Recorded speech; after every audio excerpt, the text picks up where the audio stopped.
नमस्कार दोस्तों। Indian economy discussion कर रहे थे। इसके अंतर्गत हमारा जो है तीसरा चैप्टर है economic growth and economic development. Difference देखा जाए और दोनों को अगर डिफाइन किया जाए तो इकोनॉमिक ग्रोथ क्या है, एक ये मेजर करता है चेंजेस इन द आउटपुट और जीडीपी। जीडीपी जिसको हमने जो है प्रीवियस चैप्टर में डिस्कशन किया कि ये जो है ग्रॉस डोमेस्टिक प्रोडक्ट होता है। एक देश के जियोग्राफिकल बाउंड्री के अंतर्गत एक साल के भीतर जितना भी गुड्स और सर्विस का मॉनेटरी वैल्यू है, पैसे में अगर उसको हम निकालेंगे तो हमको पता चलता है कि जीडीपी है। एग्जाम्पल के लिए अगर इंडिया की जीडीपी को बोला जाए 4 जीडीपी है, 5 जीडीपी मतलब यूएस डॉलर में ट्रिलियन में 4 ट्रिलियन यूएस डॉलर है, 5 ट्रिलियन यूएस डॉलर है, तो ये हमको इंडिकेट करता है एक तरीके से जो है quantitative output, changes in the output. तो ये जीडीपी जो है हमको बताता है economic growth period over the time. Growth की हम बात कर रहे हैं, ये हमको इंडिकेट करता है कि प्रोडक्शन ऑफ द गुड और सर्विसेज में कितना चेंजेस आया है, कितना इंक्रीज हुआ है इन इकोनॉमी। इसके अंतर्गत कैपिटल गुड्स, लेबर, टेक्नोलॉजी और ह्यूमन कैपिटल जो है इंक्लूड होता है। इकोनॉमिक ग्रोथ को अगर जो है फार्मूले के हिसाब से देखा जाए तो चेंजेस इन द जीडीपी, जैसे कि मान लीजिए 4 ट्रिलियन जीडीपी हमारी जो है इस साल की है, 2026 की है। नेक्स्ट ईयर जो है ये 4.2 हो गया, तो हमारा जो है 0.2 जो है जीडीपी में चेंजेस आया इनटू 100। तो ये हमको जीडीपी का ग्रोथ रेट पता चलता है, परसेंटेज पता चलता है कि हमारी जीडीपी कितनी ग्रोथ हुई है, कितनी बढ़ी है। लेकिन जब हम इकोनॉमिक डेवलपमेंट की बात करते हैं तो ये जो है इकोनॉमिक ग्रोथ से एक ब्रॉडर कंसेप्ट होता है। ब्रॉडर कंसेप्ट क्या होता है कि जीडीपी ग्रोथ में हमको एक तरीके से देश के अंदर ओवरऑल कितना जो है मॉनेटरी वैल्यू, कितना जो है आउटपुट में चेंजेस आया है, कितना बढ़ा है, ये पता चले। लेकिन यहाँ पर इकोनॉमिक डेवलपमेंट क्या है कि ब्रॉडर कंसेप्ट के रूप में ये डील करता है सोशल इकोनॉमिकल इंडिकेटर जो होते हैं, जैसे कि हमारा जो ग्रोथ हुआ, जो पैसा बढ़ा है, तो उससे क्या हमने गरीबी को कंट्रोल किया, क्या हमारा बेरोजगारी अनएम्प्लॉयमेंट जो है कंट्रोल हुआ, जेंडर इक्वलिटी प्रमोट हुआ, इनकम इक्वलिटी जो है वो हमारा जो है वो सही रहा कि नहीं, हेल्थ और एजुकेशन पे हमने क्या काम किया। तो ये सब चीज़ें जो है अगर इम्प्रूव हो रहा है तो हम ये बोल सकते हैं कि हमारा जो है इकोनॉमिक डेवलपमेंट हो रहा है। तो ये जो है सोशियल इकोनॉमिकल जो चेंजेस होता है पॉजिटिवली जो है, अगर पॉजिटिव वे में, जैसे कि जेंडर इक्विटी जो है वो प्रमोट हो रही है, इनकम इनइक्वलिटी जो है वो कम होती जा रही है और अनएम्प्लॉयमेंट कम होता जा रहा है, गरीबी कम होती जा रही है, तो हम ये बोल सकते हैं कि हमारा जो है सोशल इकोनॉमिक डेवलपमेंट हो रहा है और इकोनॉमिक डेवलपमेंट हो रहा है। ये जो है मतलब इसको हम ये बोल सकते हैं कि ये की एस्पेक्ट्स हैं इकोनॉमिक ग्रोथ के। इकोनॉमिक ग्रोथ के साथ साथ जो है अगर डेवलपमेंट हो रहा है तो की एस्पेक्ट्स हैं ये। तो इकोनॉमिक ग्रोथ जो है ये ओनली सिग्निफाई करता है क्या है, क्वांटिटेटिव चेंज, क्वांटिटी चेंजेस जो हो रहा है उसी को जो है क्वांटिफाई करता है। जबकि इकोनॉमिक डेवलपमेंट जो है वो क्वालिटी ऑफ द लाइफ जो है क्वांटिटी के साथ साथ चेंजेस हो रहा है कि नहीं हो रहा है, ये दोनों को रिफ्लेक्ट करता है। इन द सेंस पूरे ओवरऑल जो है एक होलिस्टिक मैनर में देश के अंतर्गत जो इम्प्रूवमेंट हो रहा है इस चीज़ को मेजर करने के लिए हम इकोनॉमिक डेवलपमेंट को यूज करते हैं। इकोनॉमिक ग्रोथ जो है वो शॉर्ट टर्म मेजर करता है एक साल के लिए। यहाँ पे जब इकोनॉमिक डेवलपमेंट की बात की जाए तो ये कंटिन्यूस प्रोसेस होता है और लॉन्ग टर्म मेजरमेंट करता है। एग्जांपल के लिए देखा जाए तो अभी 2015 से लेकर के 2030 तक जो है ये बोला जा रहा है कि सस्टेनेबल डेवलपमेंट गोल होगा। तो सस्टेनेबल डेवलपमेंट गोल की क्या बात की जा रही है, 15 साल की लॉन्ग टर्म डेवलपमेंट। गरीबी आप एक साल के भीतर कम नहीं कर सकते, जेंडर इक्वलिटी एक साल के अंदर नहीं हो सकता है। तो ये कंटिन्यूस प्रोसेस है और लॉन्ग टर्म प्रोसेस है। सस्टेनेबल डेवलपमेंट गोल से पहले जो चलता था 2015 तक जो चल रहा था मिलेनियम डेवलपमेंट गोल, तो वो भी जो है 15 साल तक का जो है वो मतलब एक टारगेट रख के चल रही थी गवर्नमेंट और पूरे विश्व के जो भी इकोनॉमी है कि हमको जो है इस तरीके से कार्य करना है कि जो है लॉन्ग टर्म में जो है हमारे इकोनॉमिक ग्रोथ जो है वो इकोनॉमिक डेवलपमेंट में रिफ्लेक्ट होकर के दिखे। फैक्टर जो कि इन्फ्लुएंस करते हैं इकोनॉमिक डेवलपमेंट को, उसके अंतर्गत दो फैक्टरों में डिवाइड किया गया, एक इकोनॉमिक फैक्टर और दूसरा जो है non economic factor. Economic factor के अंतर्गत अगर इकोनॉमिक डेवलपमेंट देखा जाए तो किसी भी इकोनॉमिक डेवलपमेंट के लिए पहले तो हमको इकोनॉमिक ग्रोथ ही चाहिए। अगर किसी देश के अंतर्गत इकोनॉमिक ग्रोथ नहीं हो रहा है, देश की जीडीपी नहीं बढ़ रही है, तो उस पैसे को हम जो है इकोनॉमिक डेवलपमेंट में यूज ही नहीं कर पाएंगे। अगर कोई देश गरीब है तो उसका डेवलपमेंट होना भी संभव नहीं है या डिफ़िकल्ट है। तो इकोनॉमिक डेवलपमेंट के लिए जो है अगर देखा जाए तो इकोनॉमिक फैक्टर क्या है, नेचुरल रिसोर्स है। नेचुरल रिसोर्स मतलब किसी देश के अंतर्गत जो है अगर नेचुरल रिसोर्स है, रॉ मटेरियल्स वगैरह इंडस्ट्री के लिए आयरन और कोल और क्रूड ऑयल वगैरह है, तो वो अपने आप जो है इकोनॉमिक डेवलपमेंट में कंट्रीब्यूट करेगा।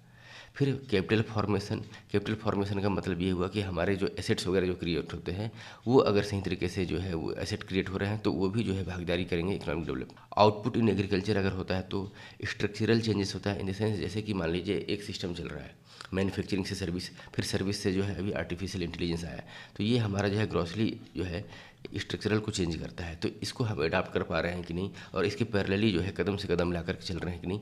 अगर ये चीज़ें हो रही हैं तो ये भी जो है इकोनॉमिक डेवलपमेंट का एक तरीके से जो है उसको इन्फ्लुएंस करता है। फिर इफेक्टिव एफिशिएंट फाइनेंशियल सिस्टम भी होना चाहिए, इकोनॉमिक डेवलपमेंट का प्री कंडीशन है।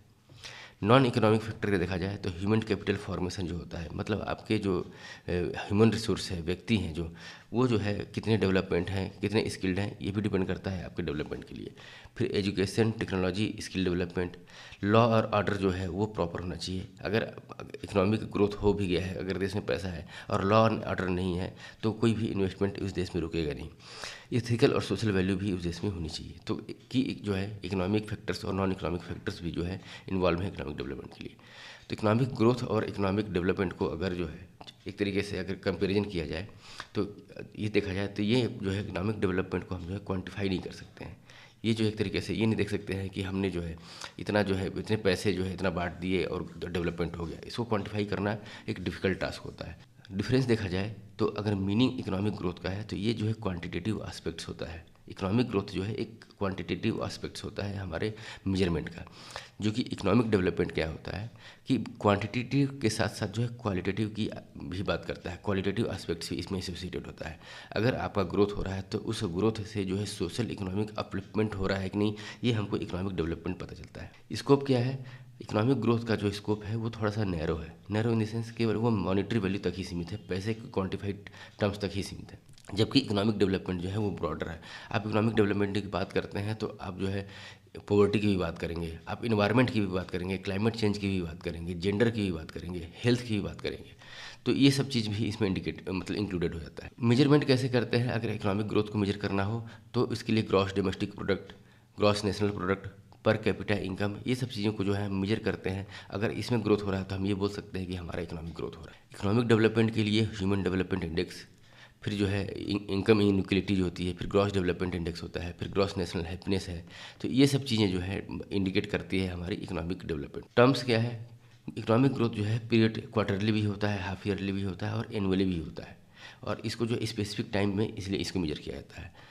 इकोनॉमिक डेवलपमेंट जो है वो लॉन्ग टर्म प्रोसेस है। टारगेट अगर देखा जाए अगर इकोनॉमिक ग्रोथ के लिए तो हम इसमें जो है जो रिसोर्सेस है उसके प्रोडक्शन पर टारगेट रखते हैं कि हमारा कोल इस साल जो है 500, अगर हमारे 500 टन अगर जो है उत्पादन हुआ है तो हम अगले साल रखते हैं कि 550 टन होगा। हमारा अगर 4 ट्रिलियन यूएस डॉलर है तो हम ये सोचते हैं कि हमारा next year 4.5 trillion US dollar की इकोनॉमी हो जाए। तो ये हमारा टारगेट जो होता है वो production of the target resources like goods और सर्विसेज इसमें एसोसिएटेड होता है। जबकि इकोनॉमिक डेवलपमेंट में जो है हमारा ये होता है कि जो हमारा ग्रोथ हुआ है, जो हमने अपनी इकोनॉमी में पैसे ऐड किए हैं, उसको ऑप्टिमम डिस्ट्रीब्यूशन हो। इसके लिए ऑप्टिमम डिस्ट्रीब्यूशन के लिए क्या करते हैं, जो टैक्सेस सिस्टम लगाते हैं, सुपर रिच को ज़्यादा टैक्सेस लगाते हैं। जो मतलब जो नीचे तबके के लोग हैं, गरीब लोग हैं, उनको हम टैक्स फ्री जो है इंसेंटिव्स वगैरह देते हैं, सब्सिडीज़ देते हैं। साथ साथ जो ऑप्टिमम यूटिलाइजेशन ऑफ रिसोर्सेज के लिए वेरियस पॉलिसी को जो है इम्प्लीमेंट करते हैं। तो ये तरीके से जो है यहाँ पे टारगेट ऑडियंस जो है दूसरी हो जाती है। एप्लीकेबल क्या है, तो ये जो है अगर इकोनॉमिक ग्रोथ देखा जाए तो जो डेवलप कंट्रीज़ है, जो विकसित देश है, वहाँ पर जो है इकोनॉमिक ग्रोथ का जो है रिलेवेंस ज़्यादा होता है वहाँ पे इंडिकेट करने के लिए। जबकि इकोनॉमिक डेवलपमेंट की बात की जाए तो जो डेवलपिंग कंट्रीज है जैसे कि इंडिया, तो ऐसे देशों के लिए जो है इकोनॉमिक ग्रोथ के साथ साथ जो है इकोनॉमिक डेवलपमेंट को भी मेजर करना जरूरी होता है। क्योंकि यहाँ पर डिप्राइव्ड पॉपुलेशन जो है ज़्यादा है, लोअर मिडिल क्लास गरीब लोग जो है ज़्यादा है। तो इकोनॉमिक ग्रोथ का रिलेवेंस तभी रह जाएगा जब अवेलेबल रिसोर्सेज का ऑप्टिमम डिस्ट्रीब्यूशन होगा। तो इसलिए जो है इकोनॉमिक डेवलपमेंट जो है वो डेवलपिंग कंट्रीज़ को के मेजर करने के लिए एक मेजर पैमाना होता है। नेक्स्ट है कि चैलेंजेस और ऑब्स्टिकल क्या होता है इकोनॉमिक ग्रोथ और डेवलपमेंट को लेकर के। इसमें पहला है एक्सटेंसिव पॉपुलेशन बर्डन जो होता है अवेलेबल रिसोर्सेज के कंपैरिजन में, ये एक सबसे बड़ा ऑब्स्टिकल होता है। सपोज दैट कि 100 लोगों के लिए हमारे पास अवेलेबल रिसोर्सेज है लेकिन पॉपुलेशन हमारा 150 है। तो इस अवेलेबल रिसोर्सेज को इनमें अगर डिस्ट्रीब्यूट करना है और ऑप्टिमम और सही तरीके से अगर डिस्ट्रीब्यूट करना है तो ये एक सबसे बड़ा चैलेंज होता है। हमारी इकोनॉमी को देखा जाए तो हमारी इकोनॉमी एग्रीकल्चर बेस्ड है, हायरली डिपेंडेंस एग्रीकल्चर पे। क्यों? क्योंकि एग्रीकल्चर हमारा जो है 15% जो है जीडीपी में अप्रॉक्सीमेटली कंट्रीब्यूट करता है। लेकिन इस पे जो डिपेंडेंट पॉपुलेशन है लगभग 55% से लेकर के 65% ऑफ हमार पॉपुलेशन जो है इस पे डिपेंडेंट करती है। तो हाई डिपेंडेंसी रेशियो यहाँ पे है, ये भी एक ऑब्स्टिकल है। फिर लेस पर कैपिटा इनकम और unequal distribution of the income, यहाँ पर ये भी है जैसे कि जो वेरियस इकोनॉमिक इंडिकेटर वगैरह जो आते हैं रिलीज किए जाते हैं उसके अंतर्गत जो है देश के अंतर्गत इनकम इनइक्वलिटी जो बढ़ती जा रही है। पर कैपिटा इनकम का ग्रोथ जो है जीडीपी के ग्रोथ के रिस्पेक्ट में जो है इम्प्रूव नहीं हो रहा है। ये भी एक चैलेंजेस है कि हम जो हमारे पास अवेलेबल रिसोर्सेज है हम उसको किस तरीके से जो है ऑप्टिममली यूटिलाइजेशन करें और जो है सभी जो है पॉपुलेशन के सभी तबके में जो है ऑप्टिममली जो है उसको डिस्ट्रीब्यूट करें। फिर unavailability of the adequate infrastructure facility for the speedy growth and development. Survey अगर देखा जाए वेरियस गवर्नमेंट का जो है मतलब एग्रीकल्चर सर्वे, हमारे एग्रीकल्चर फूड्स वगैरह जो होते हैं, प्रोडक्ट्स वगैरह होते हैं, बहुत सारे जो है फार्म से जो है फैक्ट्री तक नहीं पहुंच पाते हैं। मोर देन जो है 20% जो है उनका जो है लॉस हो जाता है, सड़ गल जाते हैं। इलेक्ट्रिसिटी का जो हमारा प्रोडक्शन होता है तो AT&T जो लॉस होता है, जो ट्रांसमिशन लॉस वगैरह होता है, अभी भी 25% से ऊपर तक। ये जो है हमारा जो है एडिक्वेट इंफ्रास्ट्रक्चर फैसिलिटी नहीं होने की वजह से जो है हमारा जो एक्चुअल जो है लास्ट माइल तक जो हमारा जो डेवलपमेंट है, ग्रोथ है, वो पहुंचना चाहिए, वो नहीं पहुंच पाता है। तो स्पीडी ग्रोथ और डेवलपमेंट के लिए ये भी एक तरीके से जो है जो इंफ्रास्ट्रक्चर फैसिलिटी है हमारा जो है अनअवेलेबिलिटी है या इनएडिक्वेट है, उतना सफिशिएंट नहीं है। फिर जो है करप्शन जो है वो डेवलपमेंट और ग्रोथ के लिए सबसे बड़ा जो है मिने का सबसे बड़ी जो है रुकावट है। Unsustainable use of natural resources in many instances, और जो नेचुरल रिसोर्सेज है उसका अनवाइस यूज और जो अनसस्टेनेबल यूज होने की वजह से जो है वो भी जो है डेवलपमेंट का कार्य जो है, चाहे डेवलपमेंट का स्पिल ओवर जो है वो सही मानस तक नहीं पहुँच पाता है। फिर जो है problem of unemployment, skill match mismatch और अनस्किल लेबर फोर्स जो है ये हमारे यहाँ ज़्यादा है। मतलब जो है जिस तरीके से स्ट्रक्चरल इकोनॉमी में चेंजेस आ रहे हैं, उस स्ट्रक्चरल इकोनॉमी को चेंज करने के लिए जो मतलब जो है को एडजस्ट करने के लिए जो हमारे जो स्किल मैच होनी चाहिए, जो स्किल डेवलपमेंट होना चाहिए, वो कहीं ना कहीं जो है उसमें ह्यूज गैप है। फिर जो है हमारा जो है प्रायोरिटी जो है इकोनॉमिक ग्रोथ है कि डेवलपमेंट है, इस डायलेमा को भी जो है गवर्नमेंट जो है फुल तरीके से जो है फुलफिल नहीं कर पाती है। ये एक तरीके से डिस्टॉर्टेड प्रायोरिटीज़ जो है यहाँ पे दिखता है। हमेशा जो है न्यूज़ हेडलाइंस चाहे मीडिया में भी जो है इकोनॉमिक ग्रोथ की बात की जाती है, डेवलपमेंट को जो है उसमें पीछे छूट जाता है। इस चैलेंजेस को मतलब जो है किस तरीके से है जो है हम ओवरकम कर सकते हैं, उसके क्या क्या रास्ते हैं। तो सबसे पहला चीज़ कि जो है इंफ्रास्ट्रक्चर को जो है इम्प्रूव करना। इंफ्रास्ट्रक्चर जो है केवल एक व्यक्ति विशेष चाहे एक जो है हायर लेवल बॉडी के लिए नहीं होगा, इसका जो है अगर हम डेवलपमेंट करते हैं तो देश की जो पॉपुलेशन है, देश के जो लोग हैं, उस सबके लिए होगा। तो इसमें जो है इंफ्रास्ट्रक्चर के लिए जो है मोर कैपिटल इन्फ्यूज़ करना ये एक प्रायोरिटी होनी चाहिए। फिर जो है सिस्टम में जैसे कि एजुकेशन सिस्टम को जो है प्रॉपरली जो है इम्प्रूव किया जाए, ताकि जो है स्किल्ड मैन पावर जो है एजुकेशन सिस्टम से ही हम डेवलप कर पाएंगे। जो है इस न्यू एजुकेशन पॉलिसी को इम्प्लीमेंट किया जाए, जो कि जो है मॉडर्न जो है रिक्वायरमेंट है इंडस्ट्री का, उसको हम फुलफिल कर पाए न्यू एजुकेशन पॉलिसी के साथ साथ जो है इसमें इनकॉर्पोरेट किया जाए स्किल बेस्ड एजुकेशन को। साथ साथ जो है फाइनेंशियली सिस्टम को भी इम्प्रूव किया जाए, बैंकिंग नेटवर्क को बढ़ाया जाए, इंक्लूसिविटी हो जाए, लास्ट माइल तक जो है ग्रामीण क्षेत्रों तक भी जो है लोग फाइनेंशियली सिस्टम से जुड़ पाएँ, और साथ साथ जो है नॉन परफॉर्मिंग एसेट्स वगैरह जो है उसके एड्रेस को हम मतलब उसको जो है रिड्यूस कर पाएँ, इस पर फोकस करना चाहिए। हेल्थ सेक्टर में जो है और भी कैपिटल को इन्फ्यूज़ किया जाए, जिसको हम बेटर तरीके से जो है हेल्थ सेक्टर के साथ साथ जो है वेलफेयर स्कीम वगैरह को हम इम्प्लीमेंट कर पाएँ। Improving productivity of agriculture sector by using modern technology, reducing discussed unemployment. In the sense कि मॉडर्न टेक्नोलॉजी का हम यूज़ करके एग्रीकल्चर की प्रोडक्टिविटी को बढ़ाएं, क्योंकि हमारे जो है पॉपुलेशन तो बढ़ना ही है, लैंड मास जो है हमारा फिक्स है। तो इस पॉपुलेशन बढ़ती हुई पॉपुलेशन को अगर हमको फीड करना है तो डेफिनेटली हमको जो है अपनी प्रोडक्टिविटी को बढ़ाना है, हमारे एग्रीकल्चर यील्ड को बढ़ाना है, ये हमारा टारगेट होना चाहिए। और जो है डिस्क्रिप्ट अनएम्प्लॉयमेंट इसलिए हमको रिड्यूस करना है कि हमारे पास जो है जो मैन्युफैक्चरिंग सेक्टर है उसमें जो है एक्सेस मैन पावर जो एग्रीकल्चर पे डिपेंडेंट है। यहाँ पे हमने जो डिस्कशन किया है कि जीडीपी में कंट्रीब्यूशन हमारा 15% है एग्रीकल्चर का, लेकिन 55 से 60% जो है लोग इस पर डिपेंडेंट है। तो ये जो एक्सेस मैन पावर है ये जो है डिस्कस्ड अनएम्प्लॉयमेंट का कार्य करता है, क्योंकि यहाँ पर जो है उनकी जो प्रोडक्टिविटी है एग्रीकल्चर में इन्वॉल्व होने से वो बढ़ती नहीं है। तो इनको जो है मैन्युफैक्चरिंग सेक्टर चाहे अदर जो सेक्टर में अगर हम इसको इन्वॉल्व कर लेते हैं तो कहीं ना कहीं जो है ये हमारा और भी प्रोडक्टिविटी और भी डेवलपमेंट में कंट्रीब्यूट करेगा। डेवलपमेंट को अगर समझा जाए अमर्त्य सेन के कंसेप्ट में, अमर्त्य सेन जो है हमारे इकोनॉमिस्ट हैं, नोबेल प्राइज़ भी पा चुके हैं। तो इनकी एक बुक है डेवलपमेंट एज ए फ्रीडम।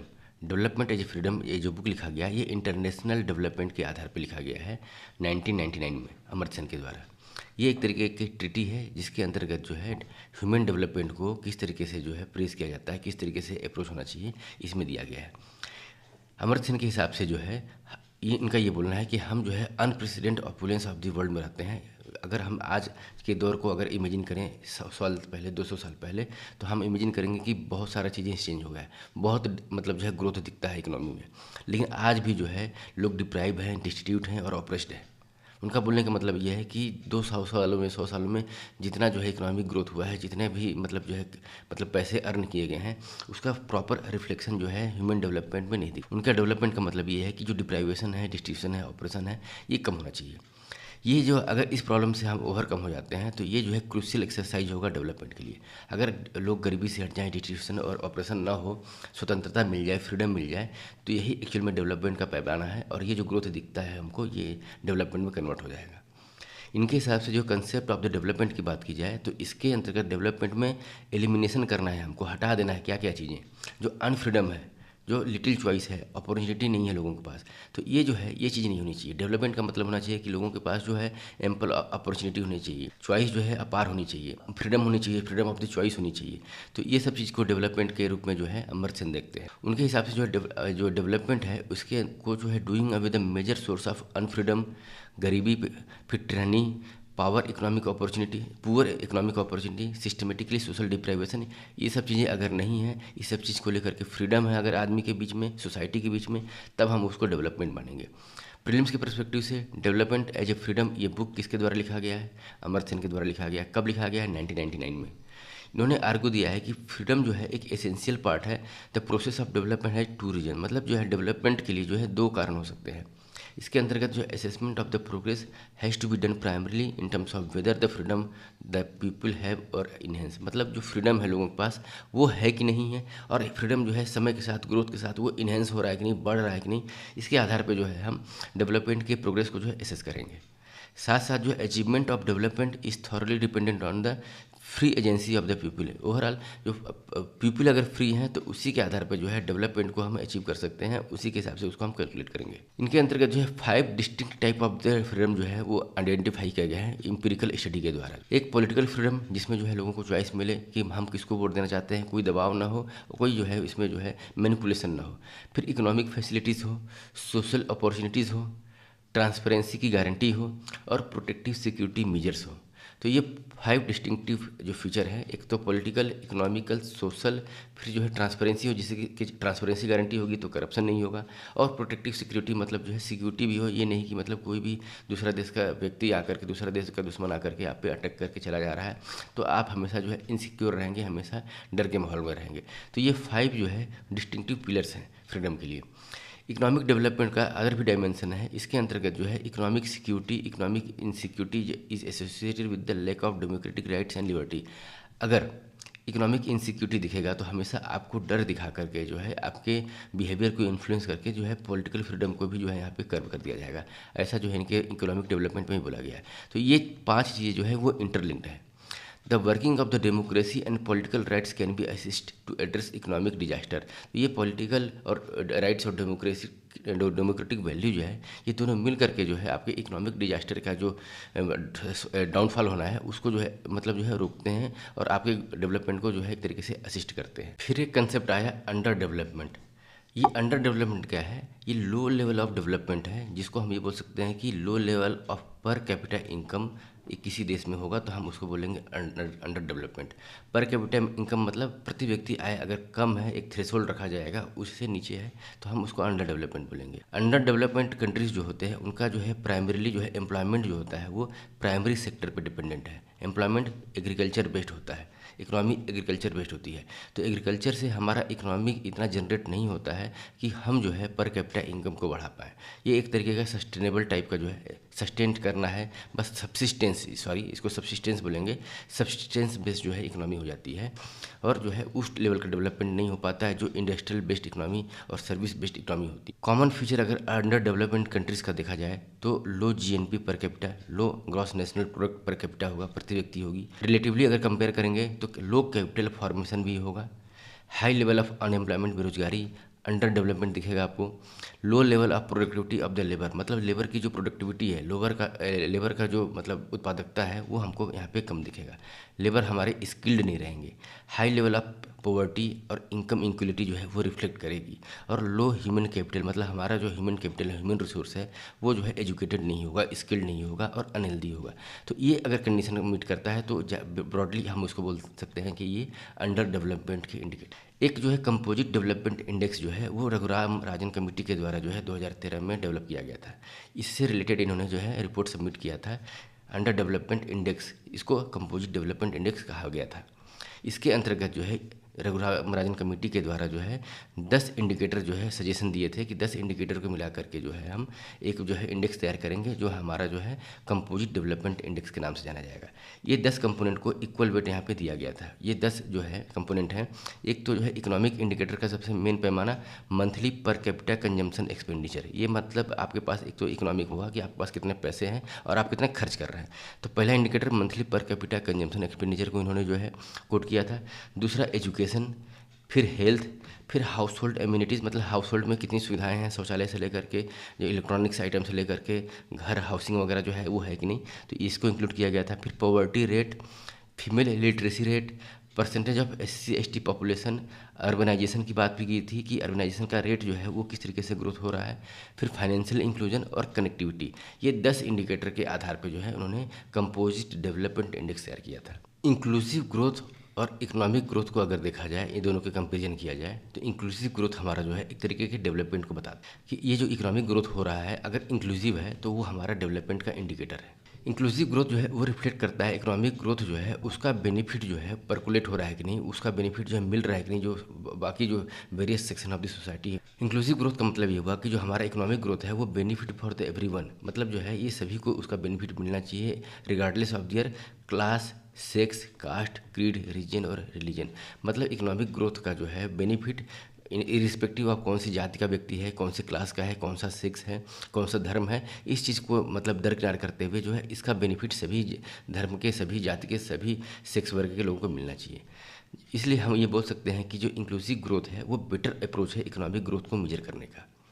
और ये जो है इकोनॉमिक जो पॉलिसी हमारे जो बनाने वाले लोग हैं उनका जो है टारगेट होना चाहिए कि हमारा जो ग्रोथ है इकोनॉमिक ग्रोथ वो इंक्लूसिव होना चाहिए।